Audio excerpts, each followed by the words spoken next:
No, I don't think he's been dominant like Khabib. Khabib usually wins almost every minute of every. Download the AllStar app. Make your picks for UFC fights, challenge your friends, level up and win prizes. Link in description. Get it now. Brett, I want to start with Bellator 296, man, because this is a heavy duty matchup, right? You're a replacement for the tournament. You go into enemy territory, fly across the world, underdog, and then you just go in there and dominate Mansour, a guy that's been just like running the table in many different promotions and did very well in his first fight in Bellator. What were some things outside the game plan that worked well for you in that fight? Well, I knew if I got him on the ground, he was going to be in my world. I really feel like there's not too many lightweights that can hang with me on the ground. And I knew he had a good clinch, and I knew he had good cardio. He's fought some really good guys and everything. So I just relied on my coaches and the game plan, and it worked really well. And I felt like I started to feel his range, and when he's throwing his punches, he wasn't slipping his head out of the way. So I started slipping my head in landing more strikes and more solid punches. I felt, and it was a really tough fight. Hats off to Mansour. He's a game opponent, and I learned a lot in that fight. And it's crazy going to a different country like that and fighting somebody that being the underdog. And I remember in the press conferences, and everybody thought I was gonna get knocked out. He kept on telling everybody he's gonna knock me out, and I told my coach, I was like, I think he's gonna come at me really hard in the first round, and he's gonna try to knock me out. My coach was like, I don't think so. It's a 5-round fight. I think he's gonna kind of fill it out a little bit, and that wasn't the case. He came at me hard, and it was good. I'm just thankful that I focused on my cardio like crazy and 30-second sprints, and I felt like we were equally tired, but I felt like I just recovered faster in that minute break. And I felt him definitely kind of slowing down the third and fourth, fifth round. Yeah, you kind of in some ways saw it in his body language too as the fight went on, right? And even his facial expression, like he looked like things weren't going the way that he expected. Yeah, yeah. I really think that he thought that he was going to knock me out in the first round, or I thought that he was going to control me on the ground better than than he did, and yeah, yeah. But at the same time, man, he's tough. I felt like I would have submitted most people if I had him in those positions, and I heard him gargling a couple times in some of those chokes, but he he's a tough dude for sure. Hey, his jaw hurts. It hurt for a couple days, Yeah, yeah. right? Because you cracked that jaw, man. Yeah, yeah. I thought I knocked him. I hit him with the right hand one time, and his mouthpiece fell out, and I saw his kind of legs buckle and kind of wobble a little bit. And I was like, "Oh, I'm gonna knock him out," and then he shot a double on me. And I've watched so many film on him, and I've never seen him shoot like a low double or single. He's always like more of his takedowns are kind of up top and the body control and stuff like that. So I knew he was rocked. And then after the fight, I tried to talk to him, and I could tell he was kind of concussed or really tired because he wasn't talking. And then I looked over, and his coaches were carrying him out of the cage, so I knew he was definitely tired or concussed for sure. Yeah, yeah, man. Yeah, you put a beating on him, man. And but after the fight in the post-fight press conference, I saw that your left eye looked somewhat damaged. How were you physically the weeks following your victory? Oh, I was good. We actually clashed. He hit me. I came in for a punch, and he did too, and he hit me with his head right in my eyebrow. And right after the fight, you couldn't really tell, but it swelled up, and then the next day, all the blood went down to my eye, and it closed it. But that was a headbutt for sure, and yeah, I'm just thankful it didn't like bust open my eye and was bleeding everywhere, so that was good. But yeah, Never want a fight to end like that, man. That's yeah, just yeah. uncontrollable. You came into the tourney as a replacement. There's been a few instances in the past where the alternate comes and wins the whole thing. The biggest Yeah. example is DC when he stepped into the Strikeforce heavyweight tournament. Like that, I Yep. think that's what like blew him onto the scene somewhat. And I kind of see it in you, man. I see the matchups that are coming up. You have some good fights, man. Especially the last one. I thought because I watched Mansour for years, and I know how you can fight. And I thought, man, this fight is much closer than all these people are thinking. Like they Yeah, yeah, really, really counted you out, man. I don't understand that. yeah. They did, man. Like I said, like all the interviews and press conferences, and everybody thought I was going to lose, and they were telling me, "This is your toughest opponent, Brent. How do you think you're going to beat him?" I was like, "Man, I fought Michael Chandler and Vincent Henderson, some guys, like I don't know, but he was definitely tough. But I'm not sure if he's the toughest guy I fought, but um, he was tough. But like I said, man, these guys, count me out and didn't put me in the tournament, and just watch me win it all, man. It's gonna be cool. Yeah, it's gonna be sweet. Your mic drop moment, right? Just like Yeah, yeah, for for sure. everybody.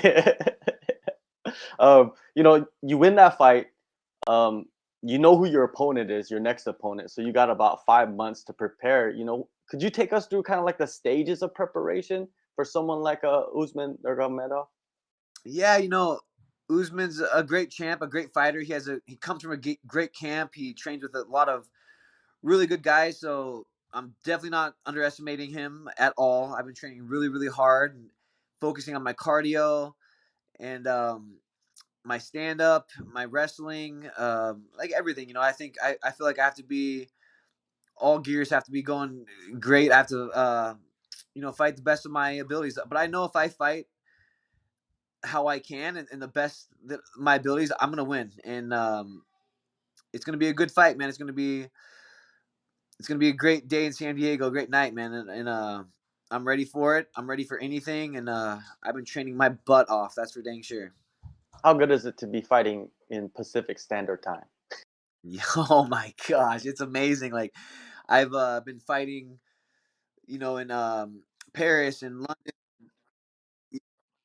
Yeah, Paris and London and Ireland and everything. And it's so hard to cut weight and eat food that I'm not really used to, and just being in a different country. It's really hard cutting weight and doing all that. So I'm blessed that it's going to be in San Diego Pacific time. It's going to be cool, man. And not only that, a lot of my family gets to go, so it's going to be a good night.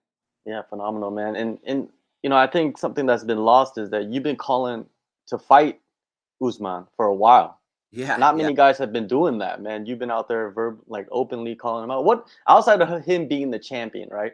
What intrigues you most about the matchup?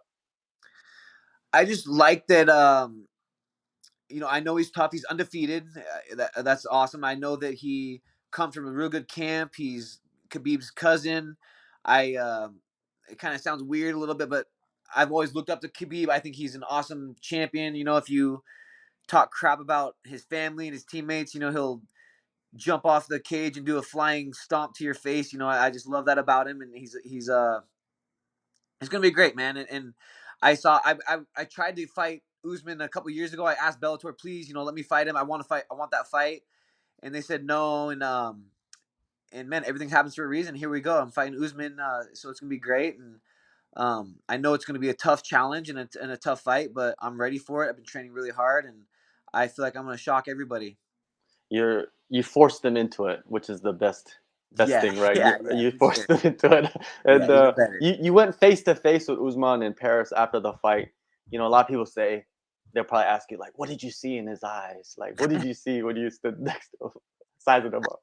I mean, honestly, Usman to me has been nothing, showed me nothing but respect. Nothing but respect. He's been humble to me. I saw him in the hotel all that week, and he was so nice to me. He's like, good luck, Brent. I think you can win. You're really tough, and he showed me nothing but respect. So I'm not gonna talk crap about him, nothing like that. I think he's a good guy from what I know. But when that bell rings and that cage shuts, man, I'm gonna go out there and I'm gonna do everything I can to finish this guy.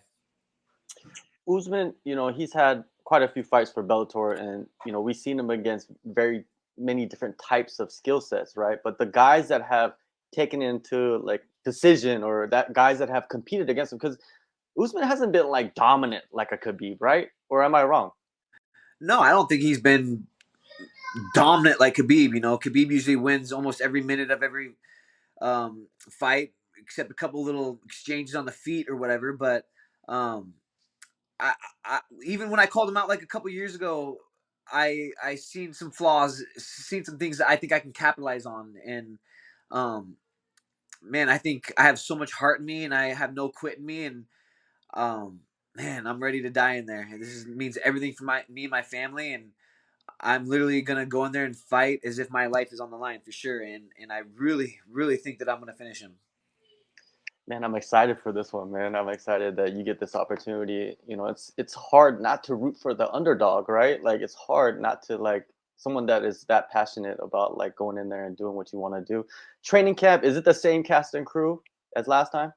Yeah, same thing, same training partners, same coaches. I did hire Mike Pierce, who is a UFC vet. He's an awesome wrestler. He's been helping me with my wrestling like crazy. I feel like my wrestling has gotten so much better in the last couple months, and my timing, my distance, and Mike Pierce has definitely helped me out with my wrestling a lot, and um, I think it's going to show.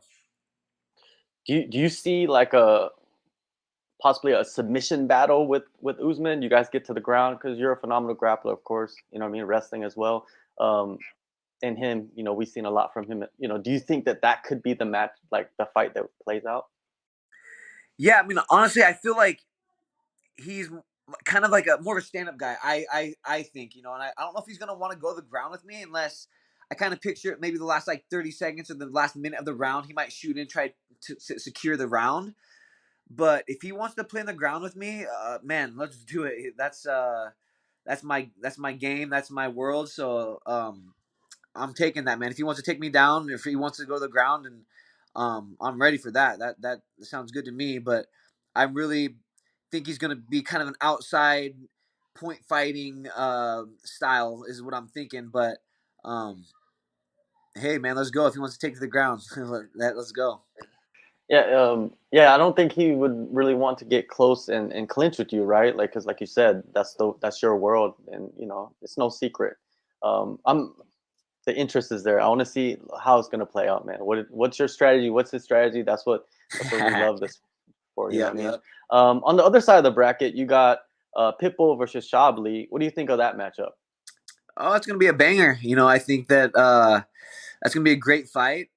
I feel like I feel like Shably's gonna win that fight. I feel like he's a little man, what do you call it? He's just so accurate, and I think that Shably's gonna take that fight, which I want because I want that rematch with him. I think that'd be great ending of this whole tournament. Winning the world title and then going in there and avenging my loss. So I'm that's what I want. I want Shably. So let's go Shably.